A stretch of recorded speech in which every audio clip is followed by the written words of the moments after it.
శ్రీమాత్రే నమః. మనకి పంచగ్రహ కూటమి మరలా ఫిబ్రవరి 17వ తేదీ రాబోతుంది. 17వ తేదీ నుంచి ఆల్మోస్ట్ మంత్ ఎండింగ్ వరకు ఉంటుంది. అంటే ముందుగా చంద్రుడు కలుస్తాడు పంచగ్రహ కూటమి. చంద్రుడు వెళ్ళిపోయిన తర్వాత 22వ తేదీ నుంచి కుజుడు వచ్చి జాయిన్ అవుతాడు.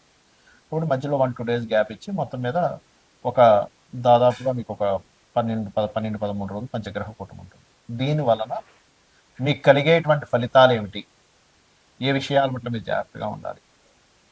అదేవిధంగా మీరు చూడండి, వాళ్ళ రేపు మనం ఎప్పటి నుంచో చెప్పుకుంటూ వస్తున్నాం, చాలా విచిత్రాలు జరుగుతాయి, చాలా అప్ అండ్ డౌన్ జరుగుతాయి. అదేవిధంగా షేర్ మార్కెట్ క్రాష్ అవుతుంది, గోల్డ్ రేట్లు సిల్వర్ రేట్లు తరగడాలు విపరీతంగా అవుతుంటాయి అనుకున్నాం.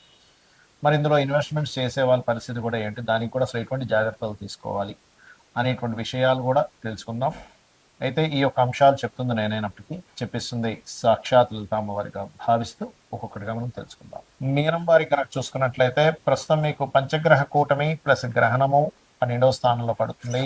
అయితే ఈ రాశిలో శని యొక్క సంచారం జరుగుతూ ఈ పంచగ్రహ కూటమి గ్రహణం యొక్క ప్రభావం ఏమిటి, మీకు దేని మీద దీని ఎఫెక్ట్ ఉంటుంది, మరియు ఈ ఫ్లక్చువేషన్స్ ఈ పంచగ్రహ కూటమి 3 సార్లు రావడం ఎప్పుడు చూడని కనీ విని ఎరుగనటువంటి ఫలితాలు జరుగుతాయని చెప్పుకుంటున్నాం. ఎప్పుడూ చూడము, వింతలు జరుగుతాయని చెప్పుకున్నాం మనం గతంలో చాలాసార్లు. కాబట్టి ఏంటంటే దీంట్లో కొంతమంది ఈ బంగారం మీద వెండి మీద పెట్టి ఇన్వెస్ట్మెంట్స్ వల్ల ఫ్లక్చువేట్ అయ్యేసరికి ప్యానిక్ అయిపోతూ ఉంటారు.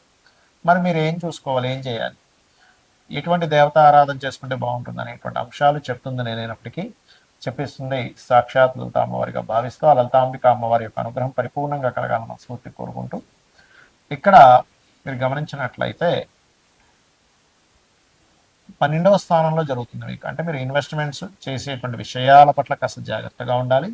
కాకపోతే విదేశాలకు వెళ్ళాలని చేసే ప్రయత్నం మాత్రం కొంతవరకు ఫలిస్తుంది. కాకపోతే లగ్నంలో ఉండేటువంటి శని యొక్క ప్రభావం వల్ల కొంత ఆలస్యం అవడం, ఆటంకాలు జరగడం జరుగుతూ ఉంటాయి. కొంచెం ఎవరికైనా మనీ ఇచ్చే విషయంలో జాగ్రత్తగా ఉండాలి. బికాస్ ఆఫ్ 12లో ఉన్నప్పుడు ఎక్కువ ఇన్వెస్ట్మెంట్ చేయడం, ఎక్కువ ఖర్చులు చేయడం, ఖర్చు స్థానం మీద ఎక్కువ ప్రభావం పడుతూ ఉంటుంది. కాబట్టి మనీ ఎవరికి తొందరపడి ఇవ్వకండి, అది ఇస్తే వెనక్కి రాదు. ఈ టైంలో గ్రహణం 12వ స్థానంలో జరుగుతుంది కాబట్టి కొత్త ప్రాపర్టీస్ కొనుక్కుంటారు. రియల్ ఎస్టేట్ రంగాల్లో ఉండేటువంటి వారికి కొంతవరకు అనుకూలత ఉంటుంది. కాకపోతే నిర్ణయాలు తీసుకునేటువంటి అందులో ముఖ్యంగా ప్రేమ వ్యవహారాలు, ప్రేమించి వివాహం చేసుకునేటువంటి విషయాలకి ఎంత దూరం ఉంటే అంత మంచిది. ఇప్పుడు నిర్ణయం తీసుకోవడం కరెక్ట్ కాదని చెప్తున్నాను నేను, ప్రేమించడం కరెక్ట్ కాదని చెప్పట్లేదు. రెగ్యులర్గా మీకు ఉండేటువంటి కొన్ని రెగ్యులర్ వర్క్స్లో నిత్య జీవితంలో ఆటంకాలు తగ్గాలంటే గణపతిని ఆరాధన మరియు రాజరాజేశ్వరి అమ్మవారి యొక్క ఆరాధన చేయండి, బాగుంటుంది. అలాగే ఉద్యోగ సంబంధించినటువంటి విషయంలో కూడా ఉన్న ప్రదేశం కాకుండా వేరే ప్రదేశాలకు వెళ్ళి మారినందుకు మీకు ఉద్యోగ అవకాశాలు తొందరగా వస్తాయి. ఉన్న ప్లేస్లోనే మీరు వెతుక్కొని ఉన్న ప్లేస్లోనే ఉద్యోగం చేయాలంటే కుదరదు, గుర్తుపెట్టుకోండి. ఇక మీరు నిత్యము రాజరాజేశ్వరి అమ్మవారి ఆరాధన చేయడము మరియు ప్రధానంగా ఓం మాణిక్య మకుటాకార జానుద్వయ విరాజితాయ నమః అనే మంత్రం చేస్తూ ఉండండి. అదేవిధంగా ఈ గ్రహణం 12వ స్థానంలో జరుగుతుంది కాబట్టి వివాహ జీవితం మీద కూడా దీని ఎఫెక్ట్ ఉంటూ ఉంటుంది. మరియు జీవిత భాగస్వామితో సమ్ టైమ్స్ దూరంగా ఉండాల్సిన పరిస్థితి కూడా వస్తుంది గ్రహణం నుంచి 40 రోజుల పాటు, అంటే ఫిబ్రవరి 17వ తేదీ నుంచి 40-41 డేస్ వరకు. కాబట్టి ఈ యొక్క విషయాల్లో మీకు అన్ని విధాలా బాగుండాలి అంటే గ్రహణం తర్వాత నేను మీకు వీడియో ఎండింగ్లో చెప్తుంటాను దానం ఏమి ఇవ్వాలని, ఆ దానాలు ఇవ్వండి, అన్ని విధాలా బాగుంటుంది. ముఖ్యంగా ఈ పంచగ్రహ కూటమి ఏర్పడినందుకు మనం లాస్ట్ టైం జనవరి మాసంలో కూడా పంచగ్రహ కూటమి ఏర్పడింది. ఆ సమయంలో చండీ హోమం అందరికీ ఫ్రీగా చేసి పెట్టాము.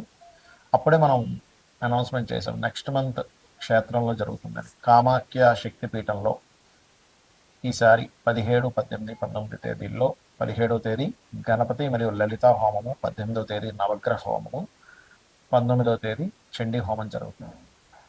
ఆ హోమం జరిగిన తర్వాత రుద్రాక్ష, ఆ హోమంలో పూజలో పెట్టినటువంటి రుద్రాక్ష మరియు అదేవిధంగా హోమ భస్మము, ప్రసాదము, డ్రై ఫ్రూట్స్ ప్రసాదము, మరియు అదేవిధంగా ఆ యొక్క సింధూర్ మనకి ఏదైతే అమ్మవారి యొక్క బొట్టు ఏదైతే ఉంటుందో అది కూడా మీకు పంపించడం జరుగుతుంది. ఎవరికైనా ఇంట్రెస్ట్ ఉన్న వాళ్ళు తీసుకోవచ్చు. అయితే ఇక్కడ గ్రహణం వేరే దేశాల్లో ఉన్నప్పుడు మరి ఆ యొక్క దేశాలలో ఉండేటువంటి వారికి మాత్రమే ఈ గ్రహణ ప్రభావం పడుతుంది, గుర్తుపెట్టుకోండి. ఇండియాలో ఉండే వాళ్ళకి కాదు. ఇండియాలో ఉండేటువంటి శ్రీమూర్తి ఎవరు కూడా గర్భంతో ఉన్నటువంటి వారు, దాని గురించి ఏమీ టెన్షన్ పడాల్సిన అవసరం లేదు. మరి వేరే దేశాల్లో ఉండేటువంటి వారు అక్కడ మీరు ఒకవేళ గ్రహణం ఎఫెక్ట్ పడింది, పిల్లలు ఒక్కోసారి అక్కడ ఉంటారు, తల్లిదండ్రులు ఇక్కడ ఉంటారు, వాళ్ళ పేరు మీద ఇక్కడ మీరు దానం ఇవ్వచ్చు. ఏమేమి ఇవ్వాలి దానాలు చూసుకున్నట్లయితే బియ్యము, గోధుమలు, మినుములు, నువ్వులు మరియు అదేవిధంగా కందులు, ఉలవలు కూడా ఇవ్వచ్చు. దీంతోపాటు సూర్య చంద్ర ప్రతిమలు వెండివే ఇవ్వాలని రూల్ లేదు, ఏ మెటల్ అయినా ఇవ్వచ్చు. 2 నాగపడగలు లాంటివి ఇవ్వాలి. అదేవిధంగా మీరు వీటితో పాటు ఒక చిన్న ఇత్తడికి సంబంధించిన చిన్న గిన్నె తీసుకొని అందులో ఆవు నెయ్యి ప్యాకెట్ పెట్టేసి దానం ఇచ్చినట్లయితే చాలా చక్కటి ఫలితాలు ఉంటాయి, గుర్తుపెట్టుకోండి. అలాగే గ్రహణ సమయంలో మీకు ఏదైనా సమస్య ఉన్నట్లయితే ఆ సమస్యకు సంబంధించిన, ఎందుకంటే ఇక్కడ ఇండియాలో లేదు కదా అంటే ఇది అవ్వక్కర్లేదు, ఇండియాలో లేదు కానీ ఇండియాలో లేకపోయినప్పటికీ గ్రహణ సమయంలో మీరు చేసుకునేటువంటి జపము యొక్క ఫలితము పూర్తిగా కలుగుతుంది, గుర్తుపెట్టుకోండి. ఓకే, అయితే ఆ రోజు మీకు ఒకవేళ ఉదాహరణకి మీకు సమస్యలు ఉన్నాయి, ఎందుకంటే మనం ఆ రోజు గ్రహణం ఉందనే మనం ఆ రోజు కామాఖ్యలో హోమం కానీ చేస్తున్నాం. క్షేత్రంలో చేసేటువంటి హోమం యొక్క ఫలితం 1000 రెట్లు ఉంటుంది, గ్రహణంలో చేసే ఫలితం మరొక 1000 రెట్లు ఉంటుంది. కాబట్టి అది చాలా గొప్పమైనటువంటి విశేషంగా చేయడం జరుగుతుంది.